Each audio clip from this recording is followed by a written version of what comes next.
루게릭병, 멈춰가는 몸, 의식을 지키는 삶. 안녕하세요, 청취자 여러분. 여러분이 지금 이 음성을 듣고 계신다는 것, 그 자체가 얼마나 큰 축복인지 생각해 본 적이 있으신가요? 우리는 매일 아침 눈을 뜨고, 손을 움직이고, 말을 하고, 웃고, 울며 살아갑니다. 이 모든 것이 당연하다고 여기면서 말입니다.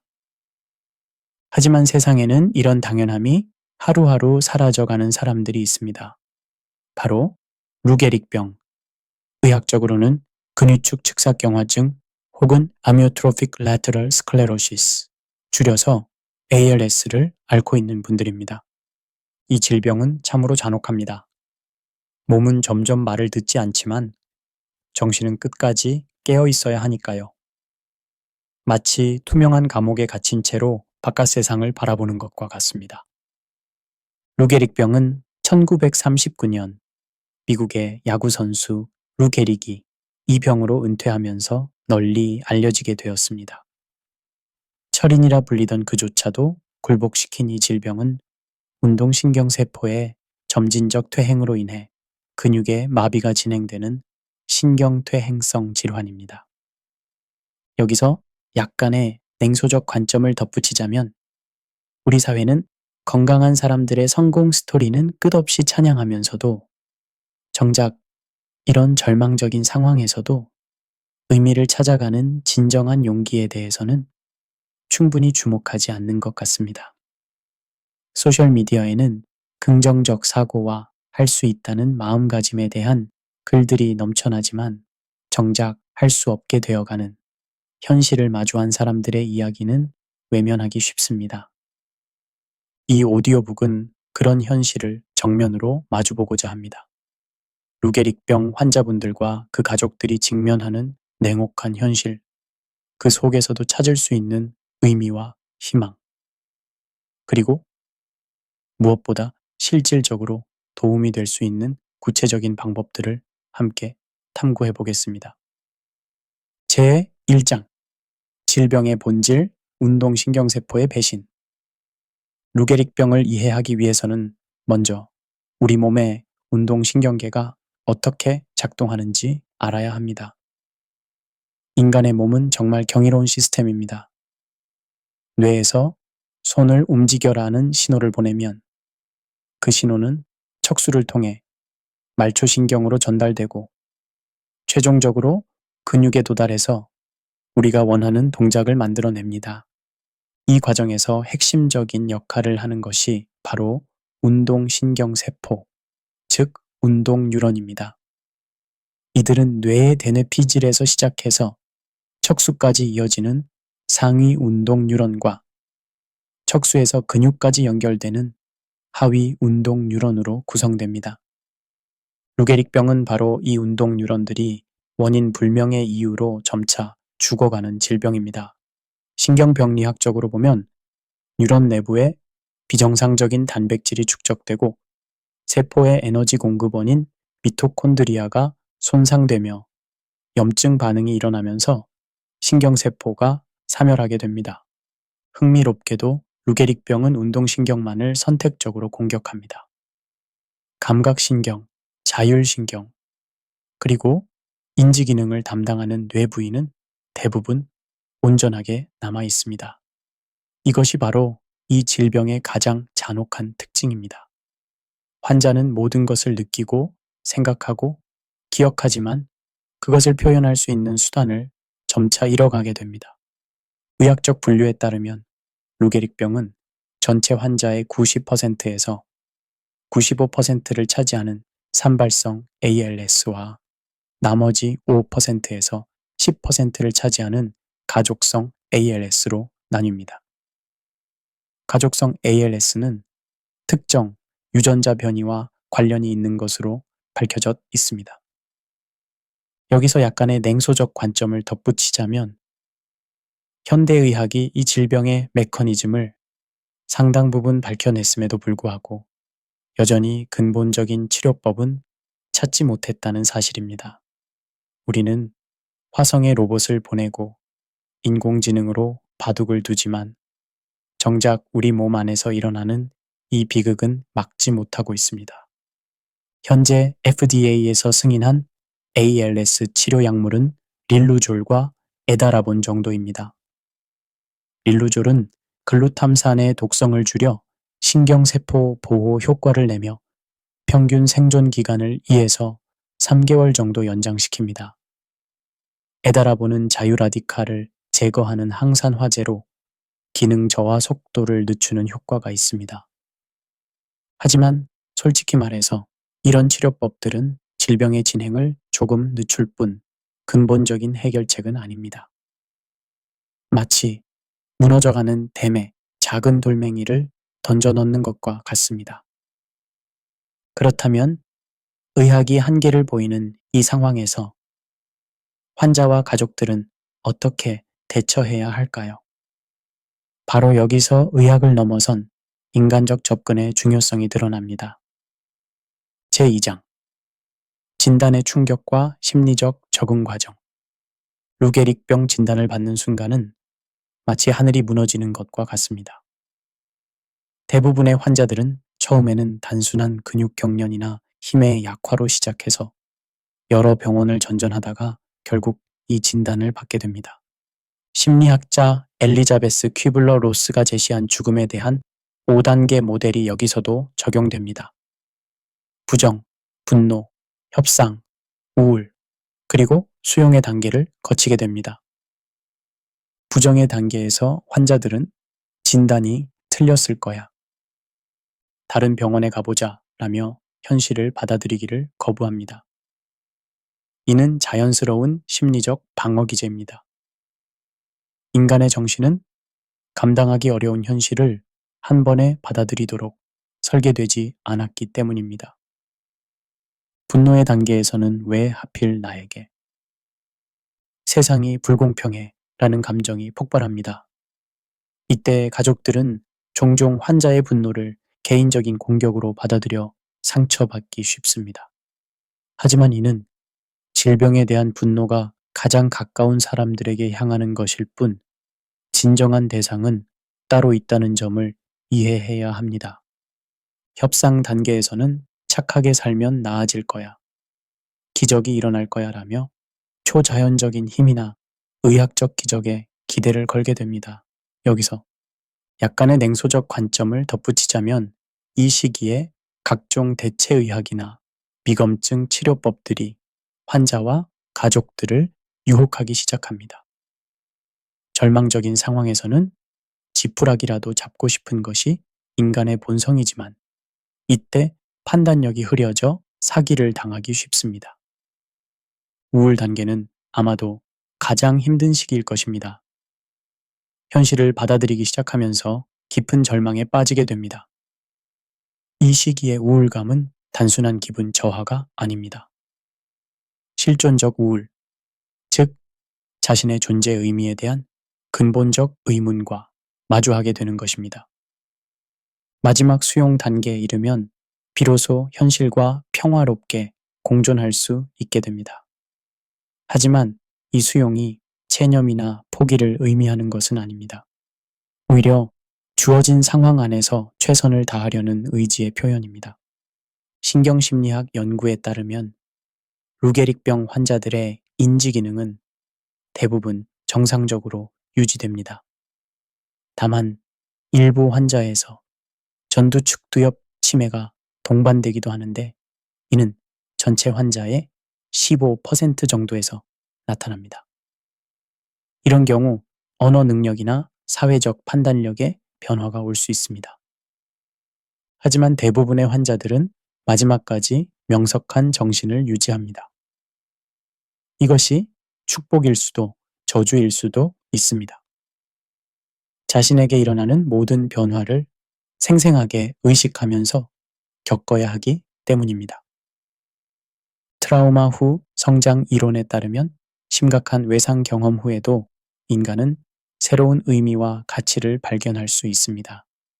실제로 많은 ALS 환자들이 진단 후 인생의 우선순위가 명확해지고 인간관계의 소중함을 깨닫고 영적 성장을 경험한다고 보고합니다. 제3장 의사소통의 혁명, 말을 잃어가는 사람들의 목소리. 루게릭병의 진행과 함께 가장 먼저 어려움을 겪게 되는 것 중 하나가 바로 의사소통입니다. 구음장애와 연하장애가 점차 심해지면서 환자들은 자신의 생각과 감정을 표현하는 것이 갈수록 어려워집니다. 언어학적 관점에서 보면 인간의 의사소통은 단순히 정보 전달을 넘어서 자아 정체성을 표현하는 핵심적 수단입니다.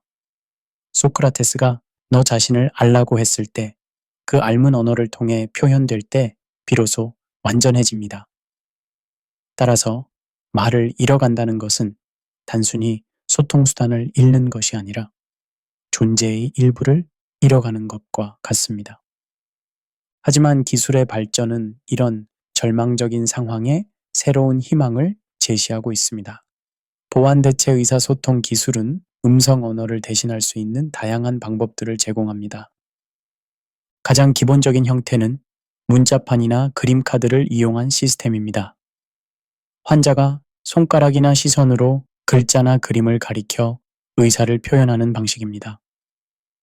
하지만 이 방법은 시간이 오래 걸리고 복잡한 내용을 전달하기 어렵다는 한계가 있습니다. 더 발전된 형태는 컴퓨터 기반 AAC 시스템입니다. 대표적인 것이 스티븐 호킹 교수가 사용했던 것과 같은 음성 합성 장치입니다. 환자가 텍스트를 입력하면 컴퓨터가 이를 음성으로 변환해 들려주는 방식입니다. 최근에는 시선 추적 기술이 획기적인 발전을 이루고 있습니다. 환자의 눈동자 움직임을 감지해서 화면의 글자나 단어를 선택할 수 있게 해주는 시스템입니다. 이 기술은 신체의 다른 부분을 전혀 움직일 수 없는 환자들에게도 의사소통의 기회를 제공합니다. 더 나아가 뇌컴퓨터 인터페이스 기술도 연구되고 있습니다.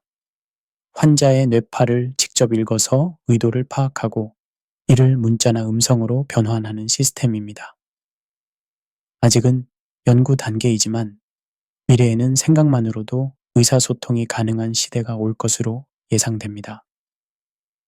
여기서 약간의 냉소적 관점을 덧붙이자면 이런 첨단 기술들이 개발되고 있지만 정작 보험 적용이나 접근성 면에서는 여전히 많은 문제가 있습니다.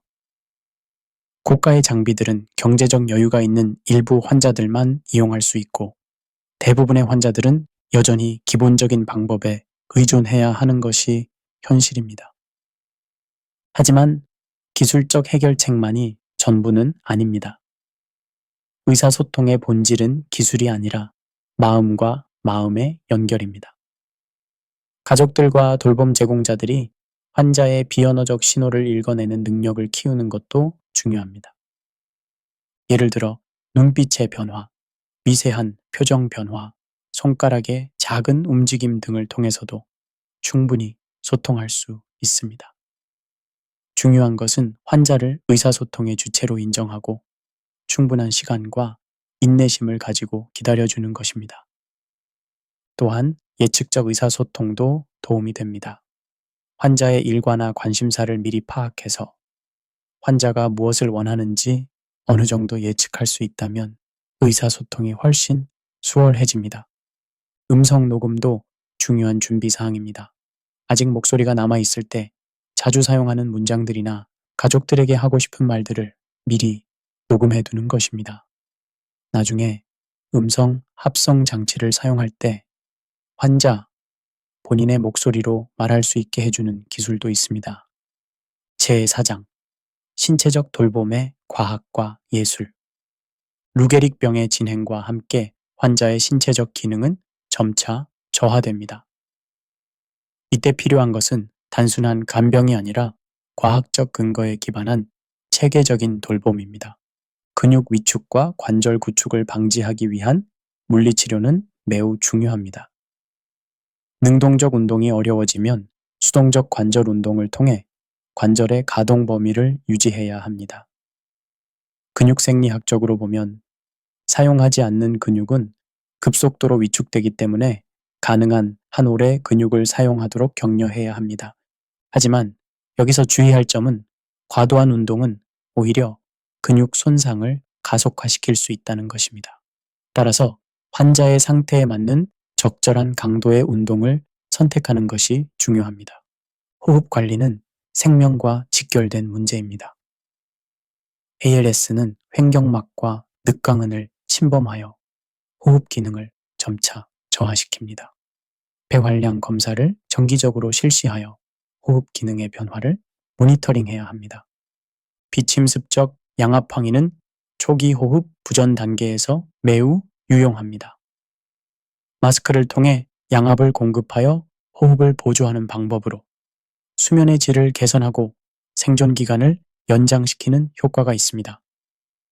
하지만 질병이 진행되면 결국 기관절 개수를 통한 인공호흡기 치료를 고려해야 합니다. 이는 매우 어려운 결정입니다.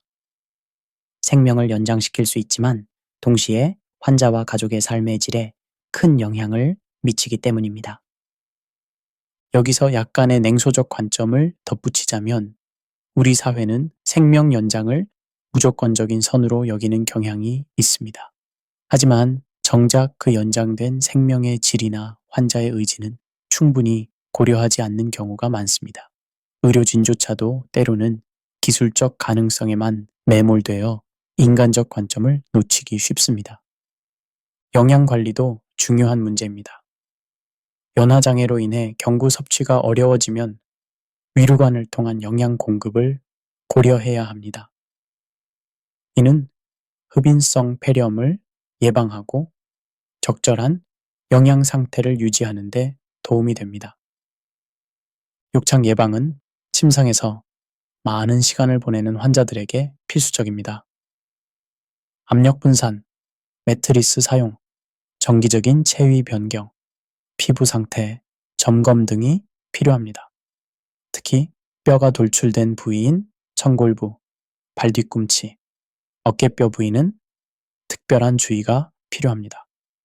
배뇨 및 배변 관리도 환자의 존엄성과 직결된 문제입니다. 신경인성 방광이나 변비가 발생할 수 있으므로 적절한 약물 치료나 도뇨관 사용을 고려해야 합니다. 하지만 이 모든 신체적 돌봄에서 가장 중요한 것은 환자를 질병이 아닌 인간으로 대하는 것입니다. 돌봄 과정에서 환자의 프라이버시를 존중하고 가능한 한 환자의 선택권을 보장하려는 노력이 필요합니다. 또한 돌봄 제공자들의 소진 방지도 중요합니다. 장기간의 돌봄은 신체적, 정신적으로 매우 힘든 일입니다. 정기적인 휴식과 지지 체계가 없다면 돌봄의 질이 저하될 수밖에 없습니다. 제5장 가족 역학의 변화와 적응. 루게릭병은 환자 개인만의 문제가 아닙니다. 가족 전체의 삶을 뒤바꾸는 질병입니다. 가족 시스템 이론에 따르면 가족은 하나의 유기체와 같아서 한 구성원의 변화가 전체 시스템에 영향을 미칩니다. 배우자의 경우 갑작스럽게 연인에서 돌봄 제공자로 역할이 바뀌게 됩니다. 이는 관계의 역학을 근본적으로 변화시킵니다. 로맨틱한 관계에서 돌봄 관계로의 전환은 많은 내적 갈등을 야기할 수 있습니다. 심리학자들은 이를 역할 긴장이라고 부릅니다. 한 사람이 여러 역할을 동시에 수행해야 할 때 발생하는 스트레스입니다. 배우자이면서 동시에 간병인이 되어야 하는 상황에서 각 역할의 요구사항이 상충할 때 큰 어려움을 겪게 됩니다. 자녀들에게도 이 질병은 큰 충격입니다. 특히 성인 자녀들은 부모를 돌봐야 한다는 의무감과 자신의 삶을 살아야 한다는 욕구 사이에서 갈등하게 됩니다. 이를 끼인 세대 현상이라고도 합니다. 미성년 자녀들의 경우 발달 단계에 따라 다른 반응을 보입니다. 어린아이들은 상황을 완전히 이해하지 못하면서도 집안 분위기의 변화를 민감하게 감지합니다. 청소년들은 오히려 더 큰 충격을 받을 수 있는데 이는 정체성 형성의 중요한 시기에 가족의 안정성이 흔들리기 때문입니다. 여기서 약간의 냉소적 관점을 덧붙이자면 우리 사회는 가족의 희생을 미화하는 경향이 있습니다. 가족을 위한 헌신을 숭고한 것으로 포장하면서 정작 그 헌신이 개인에게 미치는 심리적 부담은 간과하기 쉽습니다. 특히 우리나라의 유교적 가족 문화는 개인의 희생을 당연시하는 측면이 있어 돌봄 제공자들이 자신의 어려움을 드러내기 어렵게 만듭니다. 가족 갈등도 불가피하게 발생합니다. 치료 방향에 대한 의견 차이, 경제적 부담의 분담, 돌봄 역할의 분배 등을 둘러싸고 갈등이 생길 수 있습니다. 이러한 갈등은 환자에게 추가적인 스트레스를 주므로 적절한 중재가 필요합니다. 가족 회의를 정기적으로 개최하는 것이 도움이 됩니다. 모든 가족 구성원이 참여하여 현재 상황을 공유하고 각자의 역할과 책임을 명확히 하는 것입니다. 이때 중요한 것은 환자도 의사결정 과정에 포함시키는 것입니다. 외부 지원 체계의 활용도 중요합니다. 가족만으로는 모든 것을 감당하기 어렵기 때문에 의료진, 사회복지사, 자원봉사자 등의 도움을 받아야 합니다. 하지만 이때 주의할 점은 너무 많은 외부인의 개입이 오히려 가족의 프라이버시를 침해할 수 있다는 것입니다. 가족 구성원들의 정신건강 관리도 필수적입니다. 우울증, 불안장애, 외상 후 스트레스 장애 등이 발생할 수 있으므로 필요시 전문적인 심리 상담이나 치료를 받아야 합니다. 특히 돌봄 제공자의 소진은 매우 흔한 문제입니다. 신체적 피로, 정서적 고갈, 사회적 고립 등이 나타날 수 있습니다. 이를 예방하기 위해서는 정기적인 휴식, 취미 활동, 사회적 지지 등이 필요합니다. 제6장 경제적 현실과 사회적 지원 체계. 루게릭병은 경제적으로도 큰 부담을 가져다 줍니다. 의료비, 간병비, 보조기구, 구입비 등이 지속적으로 발생하면서 가계 경제를 압박합니다. 우리나라의 건강보험 체계는 급성기 치료에는 비교적 잘 대응하지만 만성질환의 장기 돌봄에는 한계가 있습니다. 특히 간병비나 보조기구 비용은 대부분 본인 부담입니다. 장기 요양보험 제도가 있지만 ALS 환자들이 혜택을 받기에는 여러 제약이 있습니다. 65세 미만의 환자들은 노인성 질병으로 인정받는 경우에만 장기 요양보험을 이용할 수 있고 그 범위도 제한적입니다. 여기서 약간의 냉소적 관점을 덧붙이자면 우리 사회의 복지 체계는 여전히 생산 가능한 개인을 중심으로 설계되어 있습니다. 질병으로 인해 생산성을 잃은 사람들에 대한 배려는 부족한 것이 현실입니다. 특히 희귀질환 환자들은 그 수가 적다는 이유로 정책적 우선순위에서 밀려나기 쉽습니다. 하지만 절망만 할 것은 아닙니다. 다양한 지원 제도들이 있으니 적극적으로 활용해야 합니다. 먼저 장애인 등록을 통해 각종 혜택을 받을 수 있습니다. ALS는 대부분 지체장애나 뇌병변 장애로 인정받을 수 있으며 장애 등급에 따라 의료비 지원, 교통비 할인, 세제 혜택 등을 받을 수 있습니다.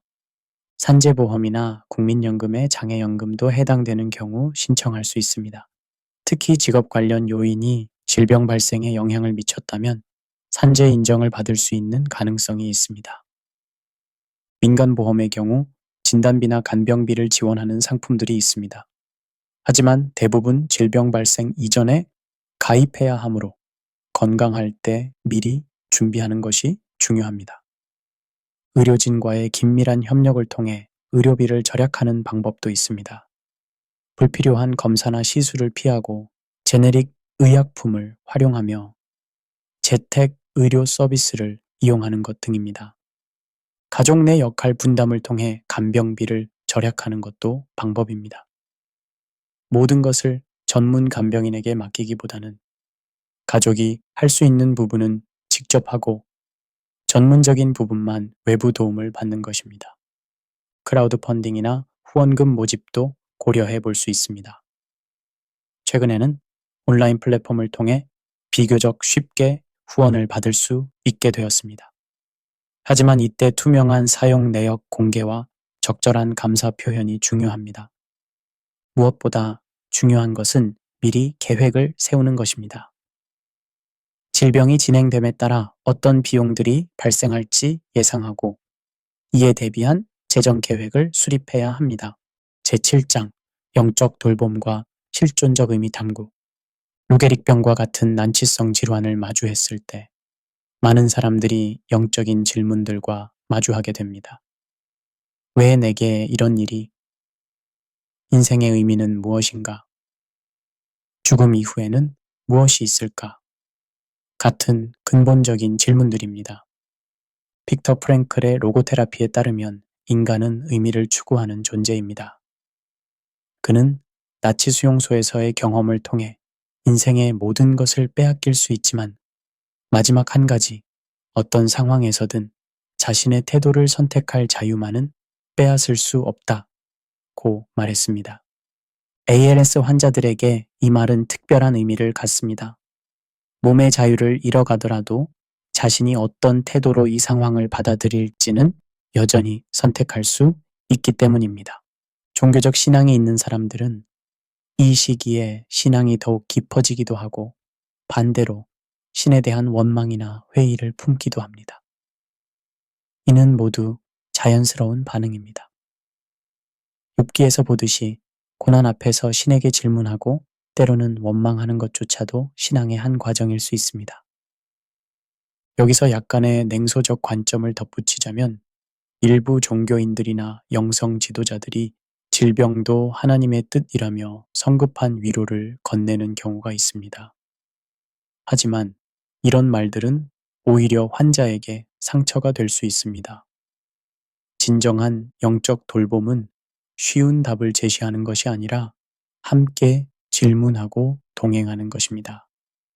명상이나 기도는 많은 환자들에게 도움이 됩니다. 신경과학 연구에 따르면 명상은 뇌의 구조를 실제로 변화시켜 스트레스를 줄이고 평온함을 증진시킵니다. 특히 마음 챙김 명상은 현재 순간에 집중하게 해서 미래에 대한 불안을 줄여줍니다. 예술 치료도 영적 돌봄의 한 형태입니다. 음악 감상, 그림 그리기, 시 쓰기 등을 통해 자신의 내면을 표현하고 아름다움을 경험할 수 있습니다. 비록 손을 사용하기 어려워도 눈으로 보고 마음으로 느끼는 것만으로도 충분한 예술 경험이 될 수 있습니다. 자연과의 연결도 중요합니다.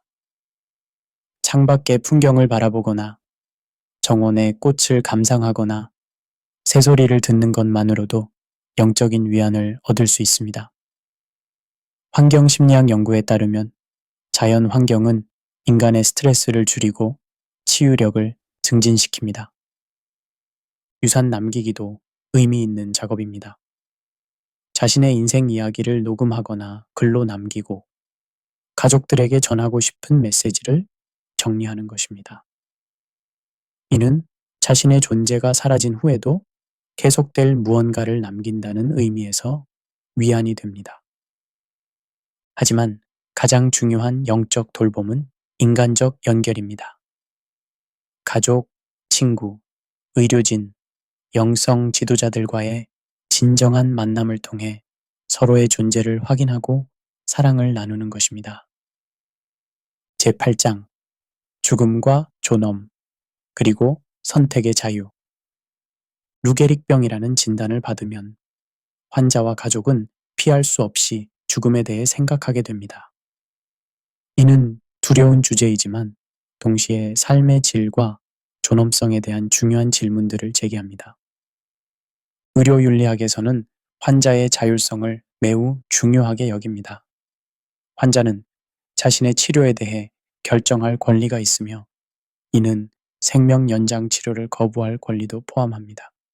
연명의료결정법에 따르면 말기 환자는 연명의료를 거부하거나 중단할 수 있습니다.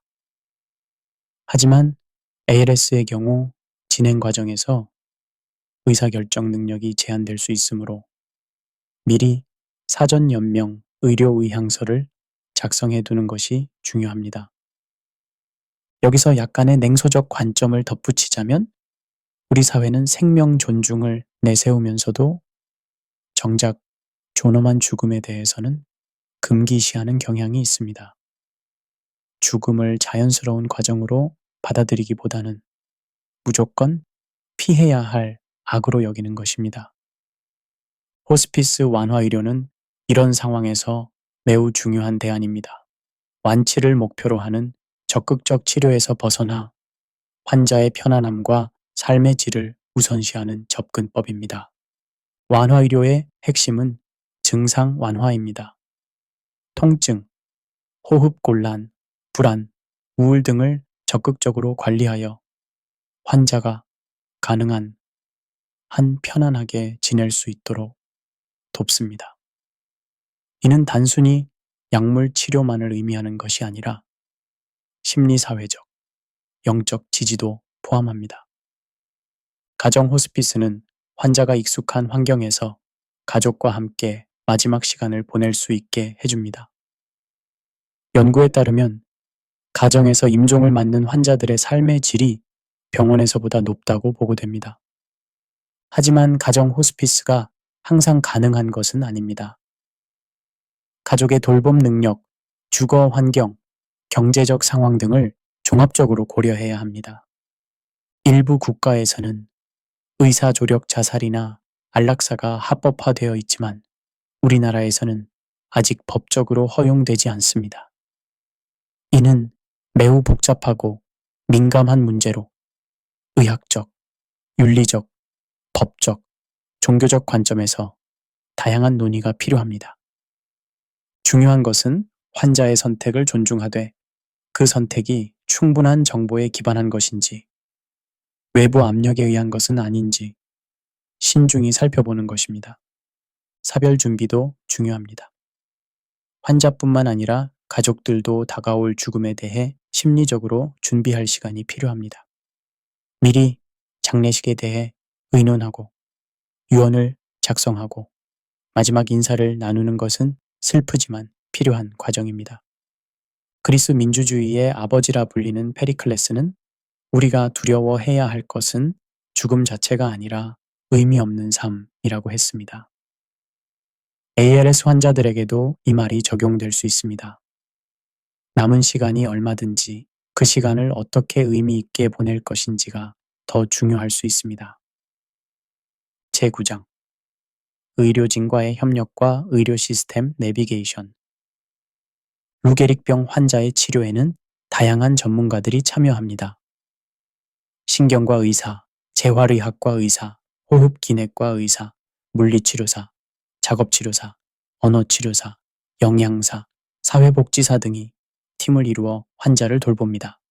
이런 다학제적 접근은 환자에게 포괄적인 돌봄을 제공할 수 있다는 장점이 있지만 동시에 의료진 간 소통의 문제나 역할 중복 등의 단점도 있을 수 있습니다. 환자와 가족의 입장에서는 이런 복잡한 의료 시스템을 효과적으로 활용하는 것이 중요합니다. 주치의를 중심으로 한 명확한 소통 체계를 구축하고 각 전문가의 역할을 이해하며 필요시 적절한 질문을 할 수 있어야 합니다. 의료진과의 소통에서 중요한 것은 솔직함입니다. 증상의 변화, 치료에 대한 우려, 경제적 어려움 등을 숨기지 말고 털어놓아야 합니다. 의료진도 환자의 전체적인 상황을 알아야 최적의 치료 계획을 세울 수 있습니다. 여기서 약간의 냉소적 관점을 덧붙이자면 우리나라의 의료 시스템은 여전히 의사 중심적이고 권위주의적인 측면이 있습니다. 환자의 의견보다는 의료진의 판단을 우선시하는 경향이 있어서 진정한 의미의 환자 중심 의료가 실현되기 어려운 경우가 많습니다. 또한 의료진들도 인간임으로 한계가 있습니다. 시간 부족, 과도한 업무량, 감정적 소진 등으로 인해 때로는 환자에게 충분한 관심을 기울이지 못할 수도 있습니다. 하지만 이런 한계를 이해하면서도 환자와 가족은 자신들의 권리를 적극적으로 주장해야 합니다. 세컨드 오피니언을 구할 권리, 치료 거부의 권리, 의료 정보에 대한 알 권리 등을 행사해야 합니다. 의료 기록의 관리도 중요합니다. 병원을 옮기거나 새로운 의료진을 만날 때 이전의 검사 결과나 치료 경과를 정확히 전달할 수 있어야 합니다. 개인적으로 의료 일지를 작성해 두는 것도 도움이 됩니다. 임상시험 참여도 고려해 볼 수 있는 선택지입니다. 현재 전 세계적으로 ALS 치료를 위한 다양한 임상시험이 진행되고 있습니다. 비록 확실한 효과를 보장할 수는 없지만 새로운 치료법에 접근할 수 있는 기회가 될 수 있습니다. 하지만 임상시험 참여를 결정할 때는 충분한 정보를 얻고 신중히 판단해야 합니다. 시험의 목적, 예상되는 부작용, 참여 중단 가능성 등을 명확히 이해해야 합니다. 환자 단체나 지지 그룹과의 연결도 유용합니다. 같은 질병을 겪고 있는 다른 환자들과의 정보 교환은 의료진으로부터 얻기 어려운 실질적인 조언을 제공할 수 있습니다. 제10장 전통의학의 지혜, 활법이 주는 희망.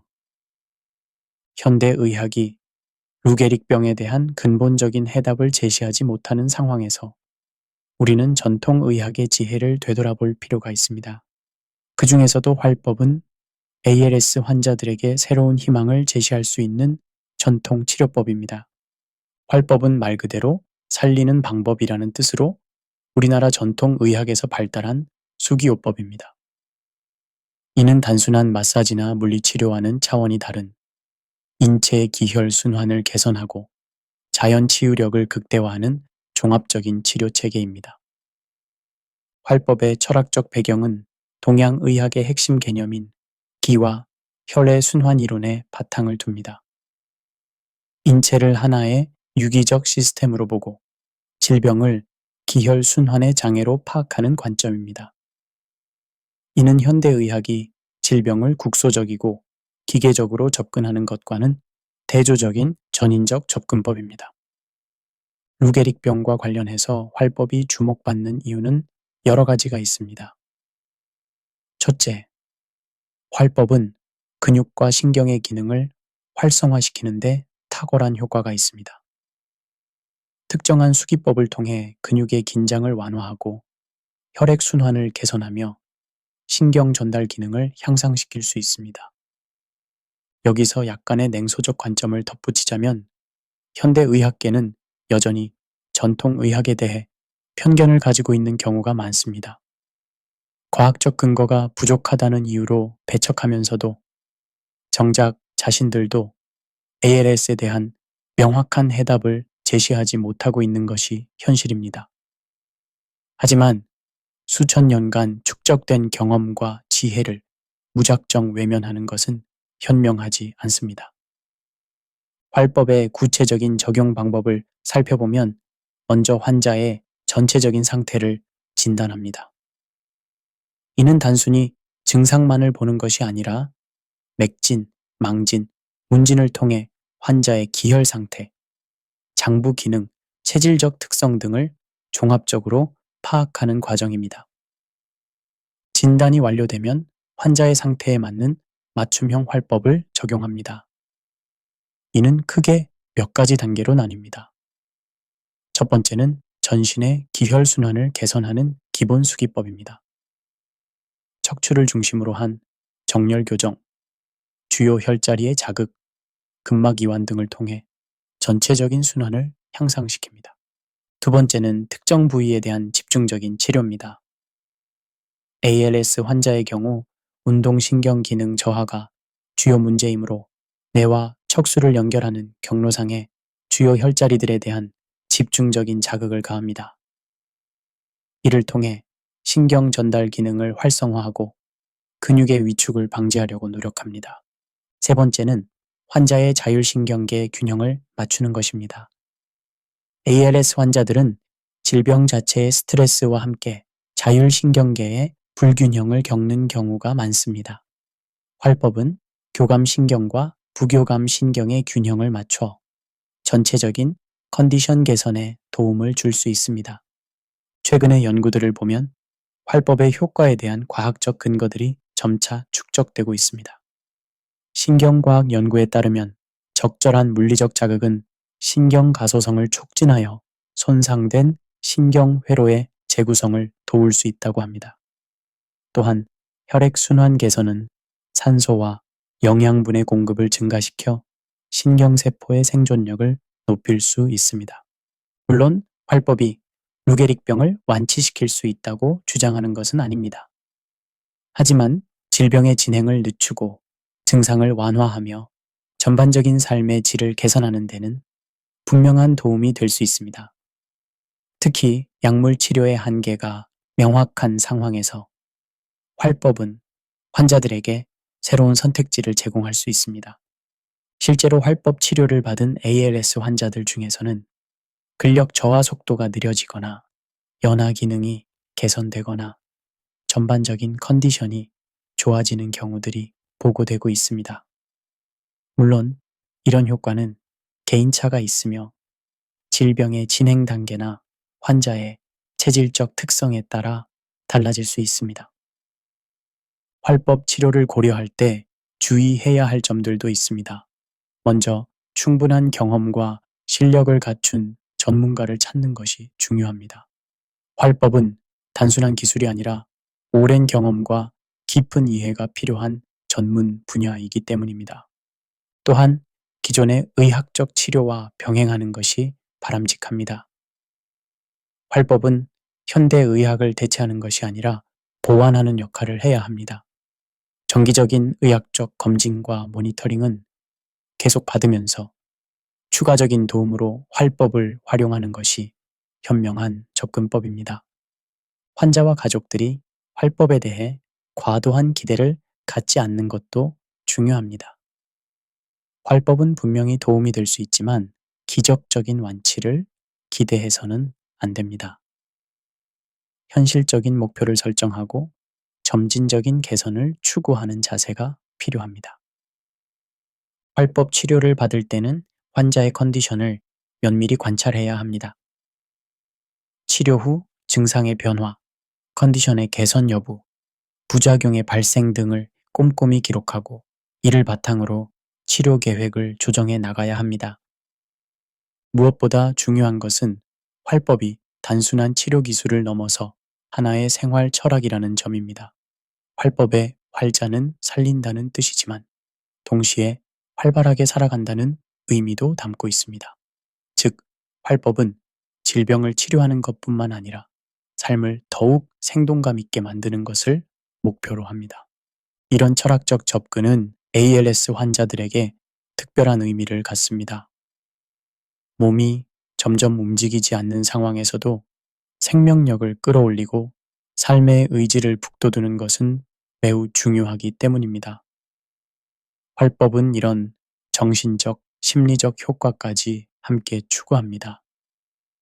제11장 미래를 위한 희망과 연구의 전망. 비록 현재로서는 루게릭병의 완치법이 없지만 연구는 계속되고 있습니다. 줄기세포 치료, 유전자 치료, 신경보호제 개발 등 다양한 분야에서 희망적인 결과들이 나오고 있습니다. 줄기세포 치료 분야에서는 환자 자신의 줄기세포를 이용해 손상된 운동신경을 재생시키려는 연구가 진행되고 있습니다.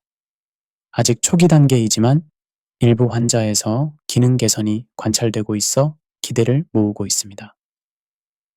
유전자 치료는 특히 가족성 ALS에서 가능성을 보이고 있습니다. 변이된 유전자의 발현을 억제하거나 정상 유전자를 도입하여 질병의 진행을 막으려는 시도들이 이루어지고 있습니다.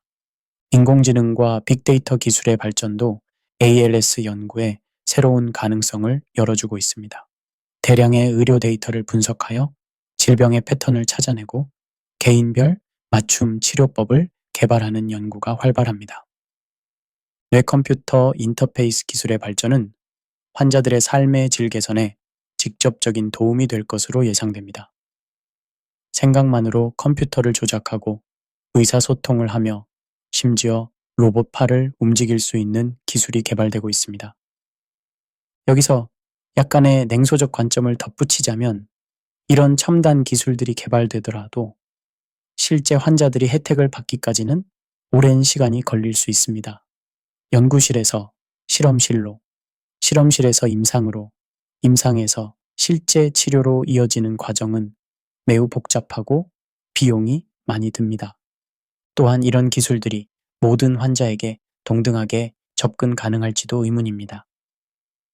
경제적 격차가 의료 격차로 이어질 가능성이 높습니다.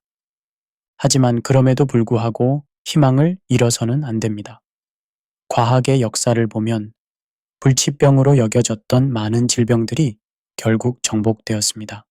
천연두, 소아마비, 결핵 등이 그 예입니다. 환자들과 가족들이 할 수 있는 것은 현재 가능한 최선의 치료를 받으면서도 미래의 가능성에 대한 희망을 잃지 않는 것입니다.